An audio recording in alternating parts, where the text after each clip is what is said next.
This is doctor Raman, I am a gynaecologist और आज हम बात करेंगे कि प्रेगनेंसी में वेट गेन जो है उसका क्या इंपॉर्टेंस है।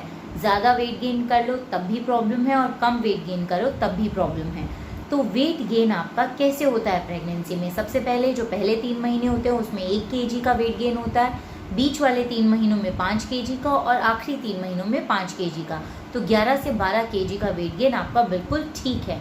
अब ये वेट गेन होता कैसे है? सबसे पहले बच्चे से रिलेटेड वेट गेन होता है 6 किलो और मदर से रिलेटेड वेट गेन होता है 6 किलो। बच्चे से रिलेटेड जो वेट गेन होता है मतलब बच्चे का आप 3.25 किलो लगा लो और उसके साथ जो अवल नाल है वो 600 ग्राम की लगा लो।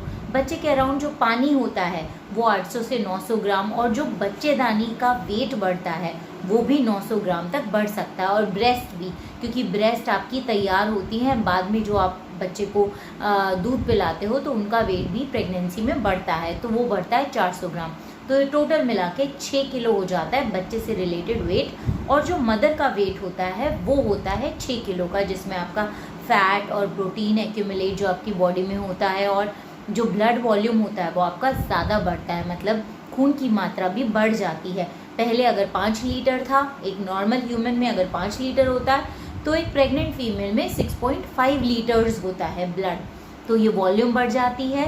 ये वॉल्यूम बढ़ने से वेट 1.25 किलो तक होता है। और उसके बाद जो आप जैसे स्वेलिंग बोलते हैं, जैसे पानी जो आपकी ब्लड वेसल से बाहर आके जमा होता है, पैरों में स्वेलिंग हो गई, फेस में स्वेलिंग हो गई, हाथों में स्वेलिंग हो गई, तो उससे भी 1.25 किलो तक आपका वेट बढ़ जाता है।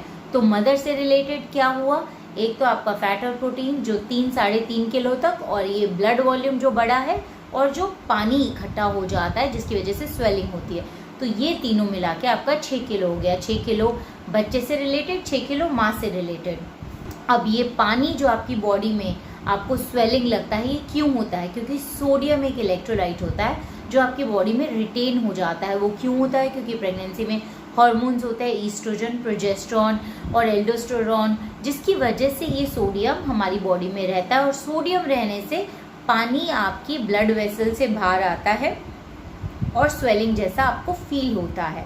अब इसके बाद हम ये वेट गेन क्यों, मतलब आपकी जो गायनेकोलॉजिस्ट है आपको हर बार वेट के लिए क्यों बोलती है? क्योंकि अगर आपका 4थे महीने या 5वें महीने से आधा किलो पर वीक अगर आपका वेट बढ़ रहा है तो वो ठीक है, लेकिन अगर आधे किलो से ज़्यादा है और अगर आप पूरे महीने में देखिए अगर 2 किलो से ज़्यादा आपका वेट बढ़ रहा है तो इसका मतलब कोई दिक्कत हो सकती है। इसका मतलब आपको बीपी की शिकायत, जिसको हम प्री एक्लेम्जिया बोलते हैं, वो दिक्कत हो सकती है। तो आपका बीपी हम मॉनिटर करते हैं और उसके बाद हम वेट को भी केयरफुली वॉच करते हैं। लेकिन अगर आपका वेट उतना ही है 4थे और 5वें महीने के बाद भी और उससे कम भी आ रहा है तो ऐसा हो सकता है कि आपका बेबी का वेट अच्छा नहीं बढ़ रहा है, जिसको हम बोलते हैं इंट्रायूट्राइन ग्रोथ रिटार्डेशन। बच्चा छोटा रह गया है या फिर बच्चे की गर्भ में डेथ हो गई है, तो इससे ये काफ़ी इंडिकेटर रहता है।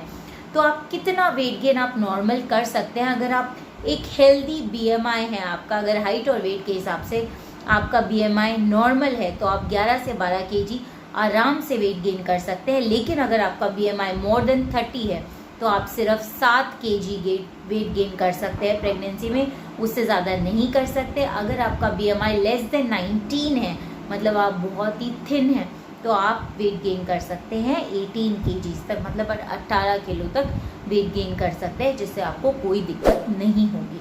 So that's all for today. If you like this video please